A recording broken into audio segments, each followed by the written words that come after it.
प्रणाम किया, प्रभु आज तो हमने कामदेव को जीत लिया है। भगवान ने विचार किया, अगर नारद जैसे ऋषि को अभिमान हो गया, ये तो देव ऋषि हैं, ब्रह्म ऋषि हैं, संत नहीं संता हैं। यदि इनको अभिमान हो गया तो संसार का क्या होगा? क्योंकि साधु होते हैं कैसे? पेट के, चपेट के, लपेट के। कैसे होते हैं? एक साधु होता है कि विवाह नहीं हुआ सो साधु बन गए, आलसी हुए सो साधु बन गए, विवाह हो गया, पत्नी की मृत्यु हो गई, मूड़ मुड़ाए भय सन्यासी। हाँ, कुछ लोग साधुओं का सुख देख करके साधु बन जाते हैं। हाँ, एक जगह तो महाराज बाबा जी को देखा, अरे एसी कार में घूमते हैं, एसी रूम में रहते हैं, 56 भोग मेवा मिष्ठान ढेर लगे हैं। बाबा जी बहुत सुंदर सुंदर, लाखों करोड़ों रुपए की आमदनी है, क्यों ना हम भी बाबा बन जाएं। भैया चले, बोले महाराज जी अपना शिष्य बना लो। बोले बन जाओ। कुछ दिन तो महाराज जब तक अच्छा माहौल रहा, खूब छानी घी दूध की, और कुछ नहीं बचा एक दिन मठ में, तो बाबा जी ने कहा शिष्य जाओ, नीम की पत्ती तोड़ कर लाओ, उसके 3 लड्डू बनाओ, एक ठाकुर को भोग लगाओ, वो हमें दे दो, एक गाय को दे दो और एक तुम खा जाओ। जैसे ही 4 दिन नीम की पत्ती खाई, घर लौट के चले आए। बोले हम तो सोच रहे थे बाबा जी खूब चकाचक हैं। हाँ, साधुओं के साथ, ब्राह्मणों के साथ अक्सर ऐसा होता है, 4 दिन की चांदनी फिर अंधेरी रात, सबके साथ है। आज स्वरूप अच्छा है, कोई पता है कि ये हमेशा अच्छा रहेगा, कोई थोड़ी सी क्रीम रिएक्शन कर गई तो हमारा स्वरूप कुरूप हो गया।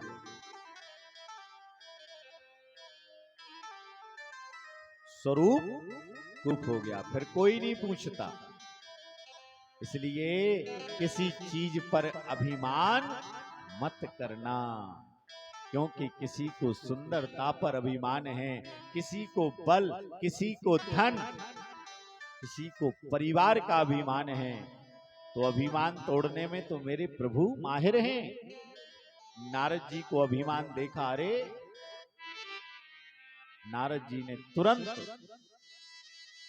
जिस बात को कह करके मुख मोड़ा, मेरे ठाकुर ने शिवजी से कहा, शिवजी ने तुरंत एक काल्पनिक नगर की रचना की। उसमें एक सील निधि नाम का राजा है और श्री मती नाम की उसकी कन्या है, बहुत सुंदर है। यहां नारद जी को कामदेव के बाणों ने क्यों अपने आक्रोश में नहीं ले पाया? क्योंकि जिस समय पार्वती जी के साथ विवाह होना था, कामदेव ने अपने बाणों का प्रहार शिव जी के मस्तक पर किया, और तीसरे नेत्र से जब कामदेव भस्म हो गया था, उस समय महादेव ने कहा था कि आज के बाद तेरा जो काम का जंजाल है ना, असर है, ये सारे संसार पर होगा, लेकिन कैलाश पर नहीं होगा। और वो नारद जी कैलाश की गुफा में ही तपस्या कर रहे थे। मार्ग में जब सील निधि का महल देखा, नारद जी मोहित हो गए, और नारद जी महाराज जाकर के सील निधि के यहां स्वागत में पहुंच गए। शील निधि ने कहा, ये हमारी सुंदर कन्या है, हम चाहते हैं इसका विवाह किसी सुंदर वर के साथ हो जाए। देखो परीक्षा कैसे ली जाती है। हम किसी के घर में नवीन नवीन मकान बना हो, सुंदर सुंदर व्यवस्थाएं हो, कोई व्यक्ति आ जाए उस पर शक हो तो परीक्षण किया जाता है, सोना चांदी पैसा छोड़ दिया जाता है कि देखें तो इसकी मन की गति कितनी अटपटी, ये कितना ईमानदार है या बेईमान है। ऐसे ही परीक्षा की जा रही है। उसने जैसे ही श्रीमती को देखा, नारद जी मोहित हो गए, बोले अब तो हम विवाह करके ही रहे। नारद जी महाराज कहां पहुंच गए? भोले बाबा के पास। भोले बाबा हमें सुंदर स्वरूप चाहिए।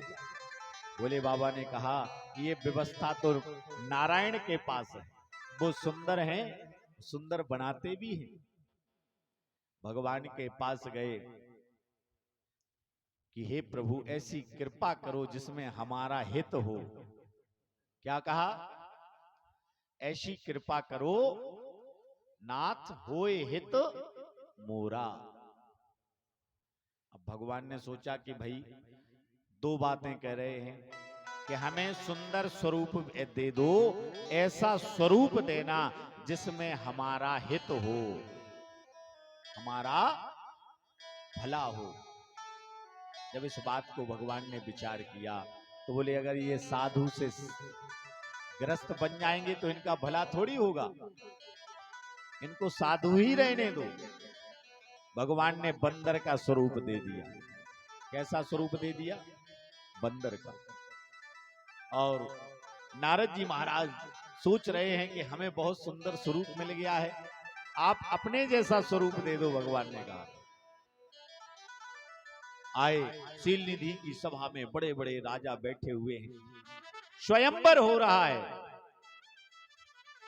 स्वयंवर का मतलब जानते हो आप लोग?